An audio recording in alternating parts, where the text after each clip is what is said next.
సూర్యుడు మకర రాశిలోకి ప్రవేశించడం, దక్షిణయానం నుండి ఉత్తరయానంలోకి ప్రవేశించిన పుణ్యకాలంలో సంక్రాంతి పండుగను జరుపుకుంటారని బీజేపీ రాష్ట్ర నాయకుడు బండారు ప్రసాద్ తెలిపారు.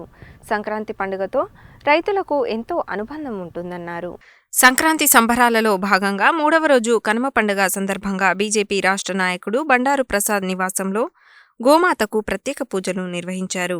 ఈ సందర్భంగా ఆయన మాట్లాడుతూ, రైతులు ఆరుగాలం శ్రమించి పండించిన పంటలు ఇంటికి వచ్చే సందర్భంలో గోపూజ చేయాలని పురాణాలు చెబుతున్నాయని, గోవుతో సమాజానికి ఎంతో మేలు జరుగుతుందని అన్నారు. పరమ పవిత్రమైన గోవును కనుమ పండుగ రోజు పూజించుకోవడం ఆనందదాయకమన్నారు. మనుషులకు సమాజానికి ఎంతో మేలు చేస్తున్న గోవులను రక్షించుకోవాల్సిన అవసరం ఎంతైనా ఉందన్నారు. ఈ కార్యక్రమంలో బండారు అనూష, బండారు రామాంజనేయులు, రమణమ్మ, పద్మ, రాధిక, కళ, అనూష, వర్ష తదితరులు పాల్గొన్నారు.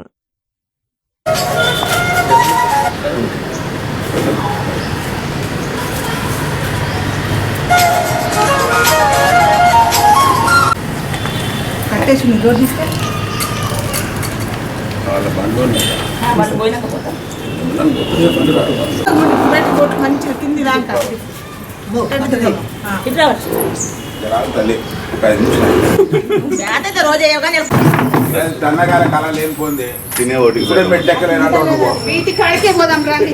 చిన్న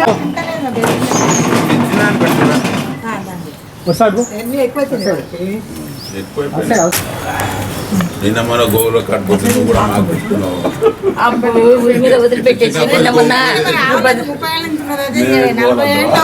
తెలుగు ప్రజలందరికీ కనుమ శుభాకాంక్షలు. ముఖ్యంగా సంక్రాంతి అంటేనే అనేక సంబరాలతోటి సంక్రాంతి ఉంటుంది. సూర్యుడు కూడా మకర రాశిలో ప్రవేశించడం, దక్షిణాయనం నుంచి ఉత్తరాయణకు ప్రవేశించి పుణ్యకాలంలో ఈ యొక్క సంక్రాంతి మొదలవుతుంది. మొన్న భోగి, నిన్న సంక్రాంతి, ఈరోజు కనుమ. రైతులకు ఆరుగాలం కష్టపడి పంట చేతికొచ్చే విధంగా చేస్తున్న గోపూజ చేయాలని మన యొక్క పురాతన సాంప్రదాయం నుంచి వస్తున్నది.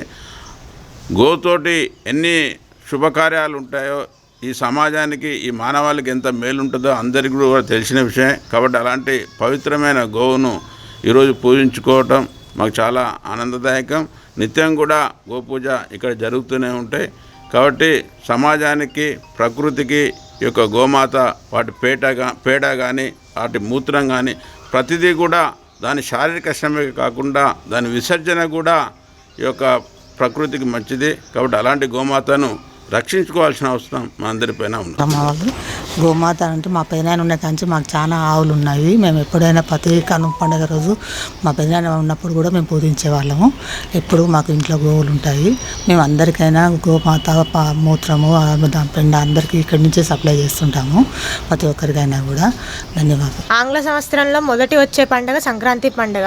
భోగి పండుగతో మొదలై కనుమ పండుగతోటి ముగిస్తున్నాము. కనుమ పండుగ అనేది పశువుల పండుగ. రైతులు పశువుల్ని తమ ఇంట్లో బాగుకుల్లా సంవత్సరం అంతా తన ఇంట్లో వాళ్ళ చూసుకుంటారు. సో కృతజ్ఞతతో ఒకరోజు వాటికి పండుగగా మనం కనుమ పండుగ జరుపుకుంటాము. కనుమ పండుగ రోజు ఆవుల్ని మనం పూజిస్తాము, అలంకరిస్తాము. వాటి ఉన్న ప్రదేశాన్ని కూడా చాలా అందంగా ఉంచుతాము. మనం ఈ మధ్యలో ఆ టైంలో మనం ప్రతి ఇంట్లో ఒక ఆవు ఉండేది. ఇప్పుడు ప్రతి ఇంట్లో ఒక డాగ్ అట్లుంటుంది. దాని బదులు డాగు ఉంచుకోండి, ఒక ఆవుని పెంచుకోండి.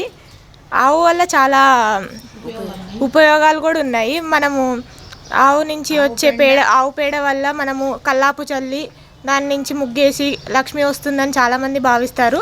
అలానే బ్యాక్టీరియల్ ఇన్ఫెక్షన్స్ రాకుండా కూడా ఉంటాయి ఇంటికి. అందరికీ కనుమ పండుగ శుభాకాంక్షలు.